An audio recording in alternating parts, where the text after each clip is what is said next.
রমজান মাস ওই মাস যেই মাসে কোরআন নাজিল হয়েছে।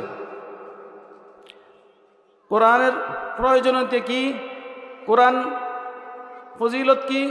হুদাল্লিন নাস, এই কোরআনটা হচ্ছে মানুষের হেদায়েতের জন্য, মানুষকে জান্নাতের রাস্তা দেখানোর জন্য। ওয়া বাইয়িনাতিম মিনাল হুদা ওয়াল ফুরকান, হেদায়েত এবং গুমরাহের মাঝে, আলো এবং অন্ধকারের মাঝে বিচ্ছিন্নতা তৈরি করার জন্য, পার্থক্য সৃষ্টি করার জন্য এই কোরআনুল কারীমকে আল্লাহ রাব্বুল আলামিন নাযিল করেছেন। আমি যে হাদিস শরীফটি আপনাদের সম্মুখে তেলাওয়াত করেছি, এই হাদিস শরীফের মধ্যে আল্লাহর হাবিব সাল্লাল্লাহু আলাইহি ওয়াসাল্লাম ইরশাদ করেন, আল কুরআনু ওয়া সিয়ামু ইয়াশফিআন লিল আবদি ইয়াউমাল কিয়ামা।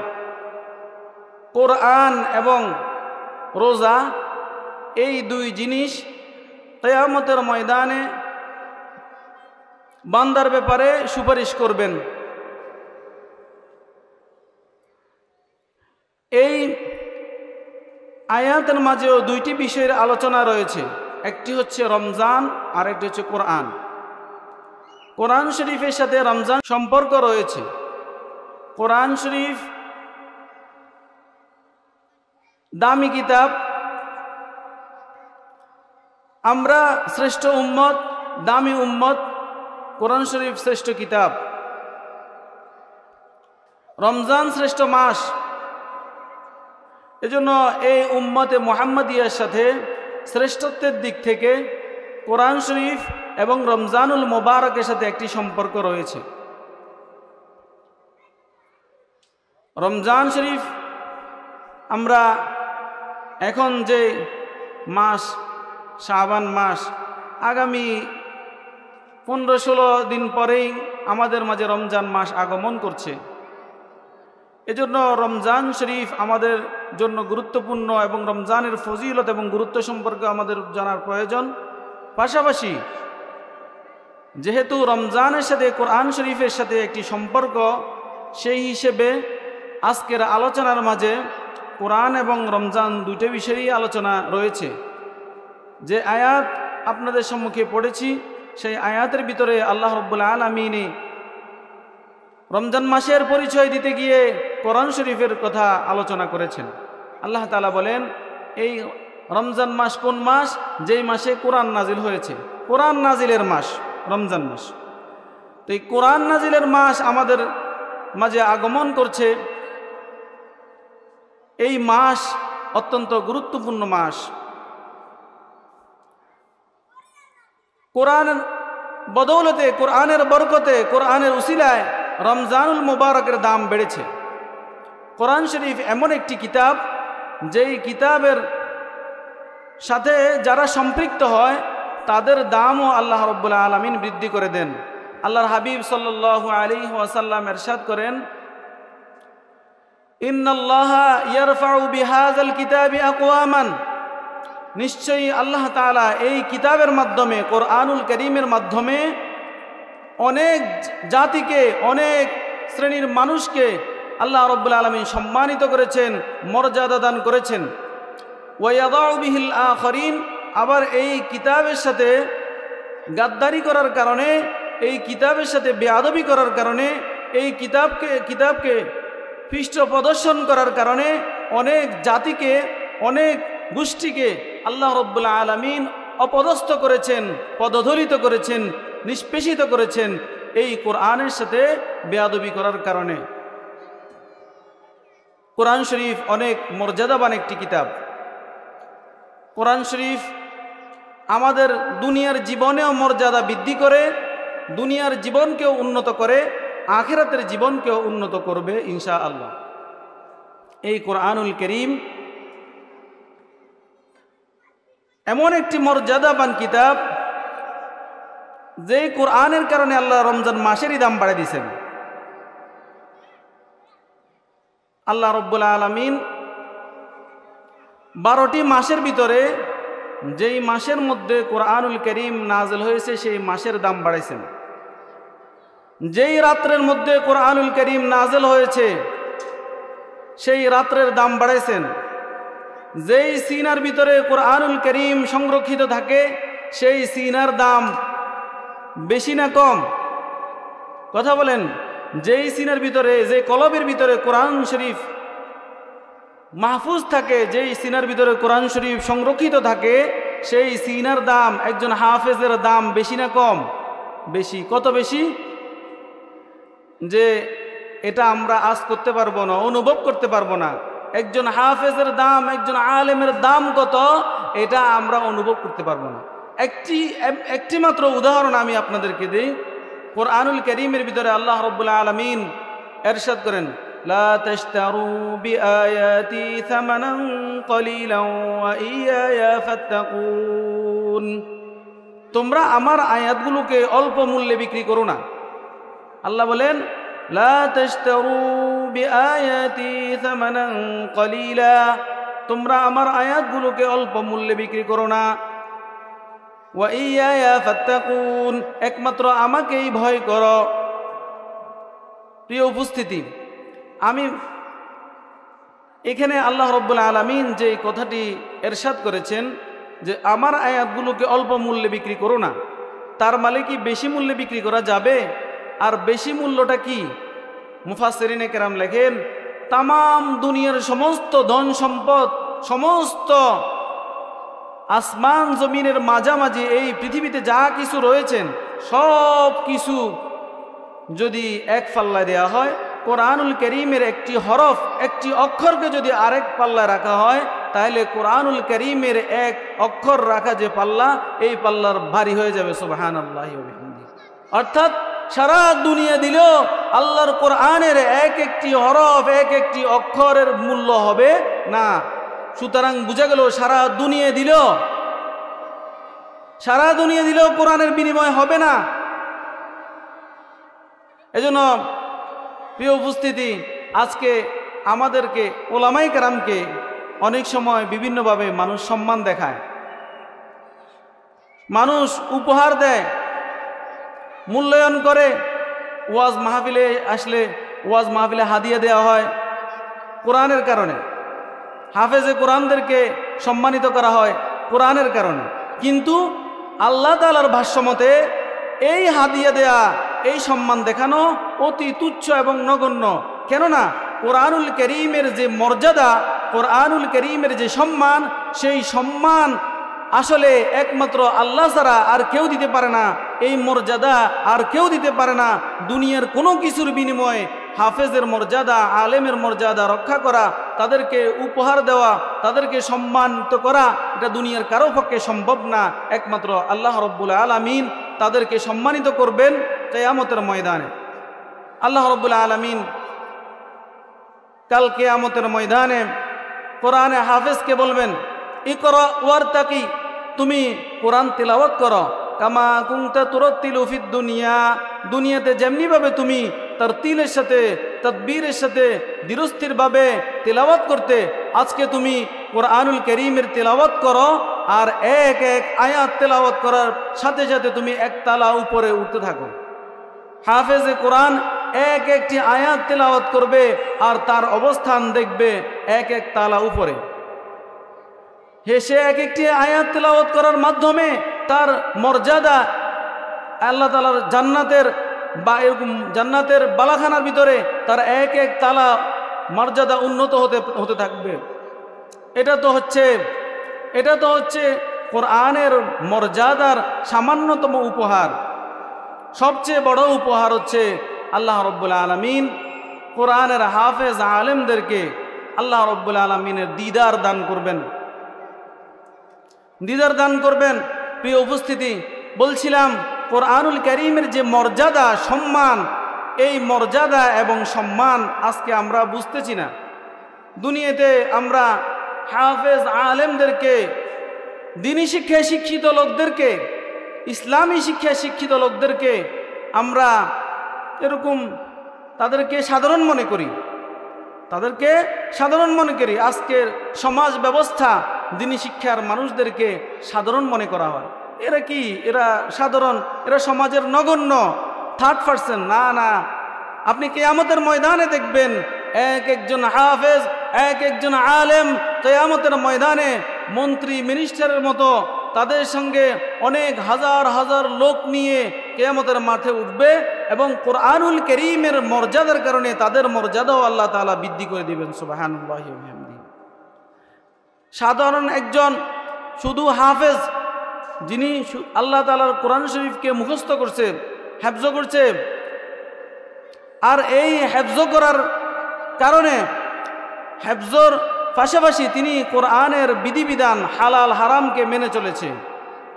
মান ক্বারাআল কোরআন ফাআহাল্লা হালালাহু ওয়া হাররামা হারামা আদখালাহুল্লাহুল জান্নাহ ওয়া শাফাআহু ফি আশরাতিন মিন আহলি বাইতিহি ক্বাদ ওয়াজাবাত লাহুমুন নার।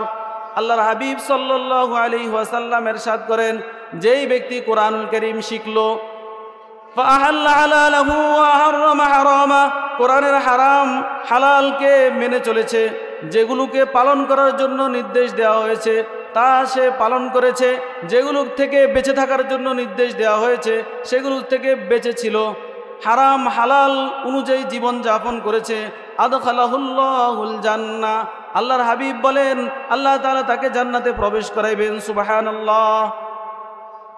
ওয়া শাফাআহু ফি আশরাতিন মিন আহলি বাইতিহি ক্বাদ ওয়াজাবাত লাহুমুন নার। এমন 10 জন লোকের ব্যাপারে তার সুপারিশ আল্লাহ রাব্বুল আলামিন কবুল করবেন, যেই 10 জন লোক তাদের গুনাহের কারণে জাহান্নামী হয়ে গিয়েছিল, তাদের গুনাহের কারণে জাহান্নাম ফয়সালা হয়ে গিয়েছে, তাদেরকে জাহান্নামের ফেরেশতারা শিকল বেড়ি পরে জাহান্নামের দিকে টেনে টেনে নিয়ে যাচ্ছে। এমন 10 জন লোককে হাফেজে কোরআন সুপারিশ করে আল্লাহর জান্নাতে নিয়ে যাবে কোরআনের কারণে।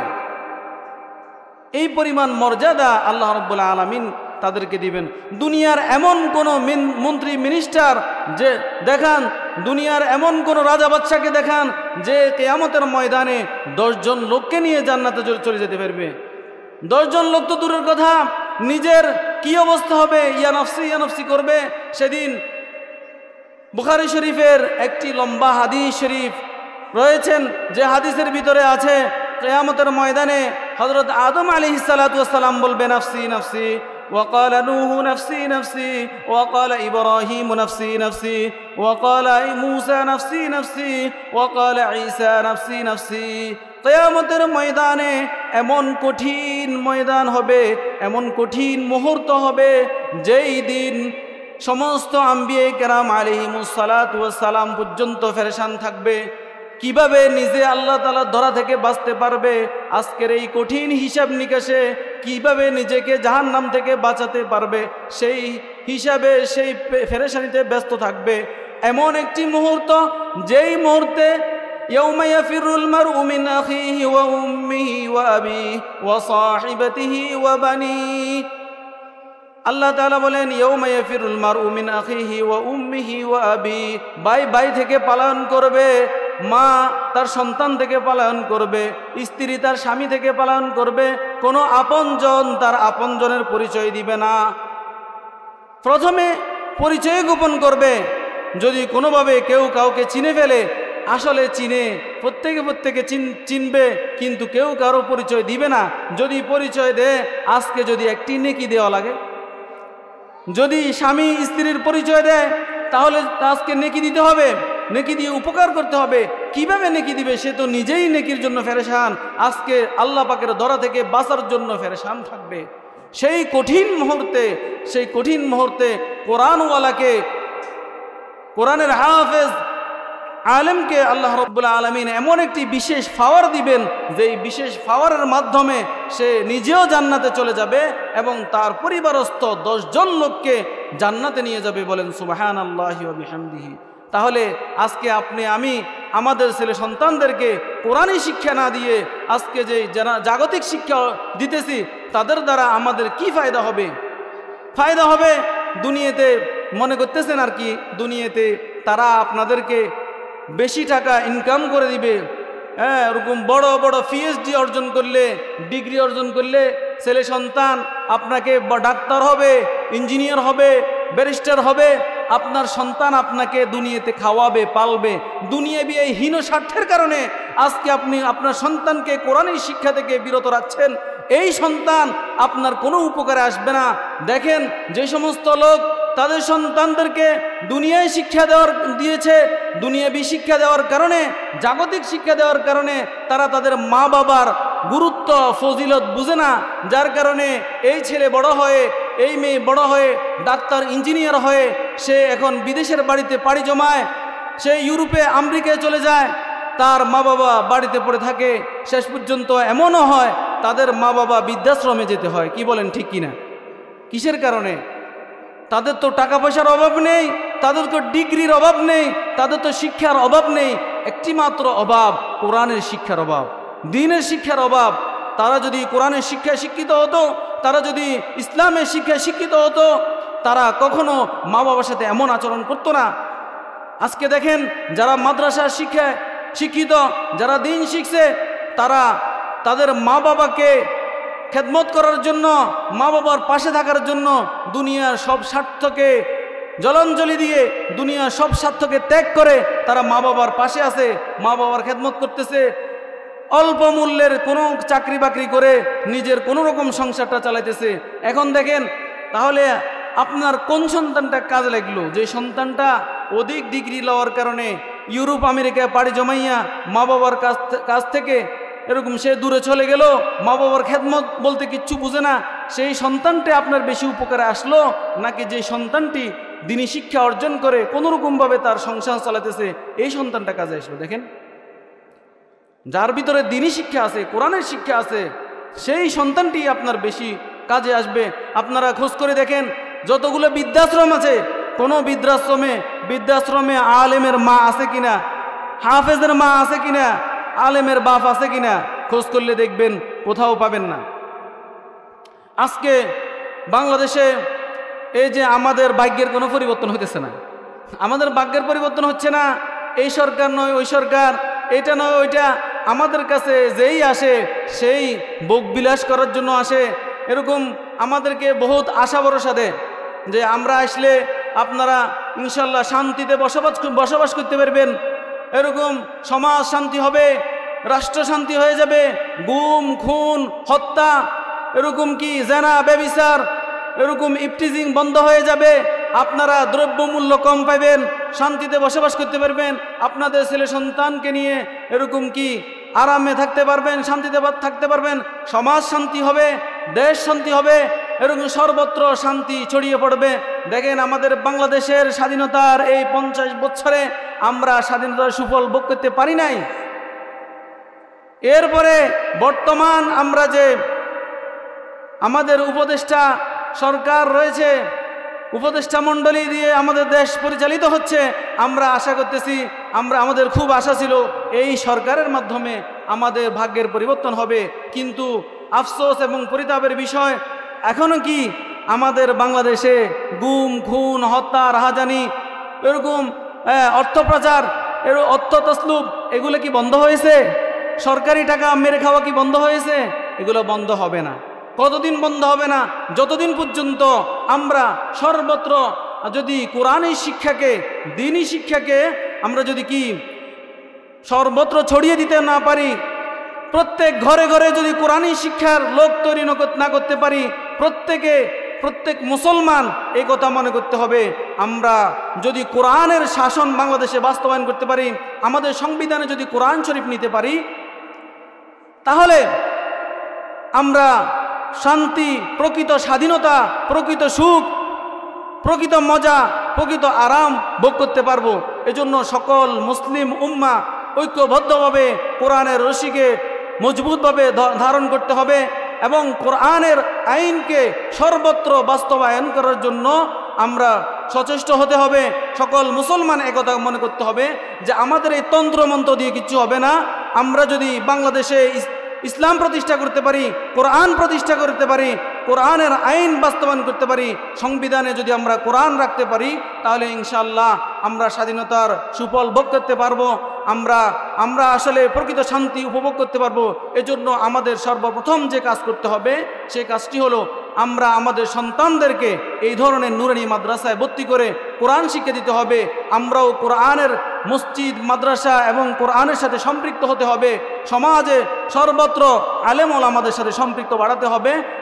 এক পর্যায়ে আস্তে আস্তে আমরা ইনশাআল্লাহ কোরআনের সমাজ, কোরআনের রাষ্ট্র গঠন করতে পারবো। এই আহ্বান আমি রেখে আজকের আলোচনা এখানে সমাপ্তি করছি। আসসালামু আলাইকুম ওয়া রাহমাতুল্লাহি ওয়া বারাকাতুহু।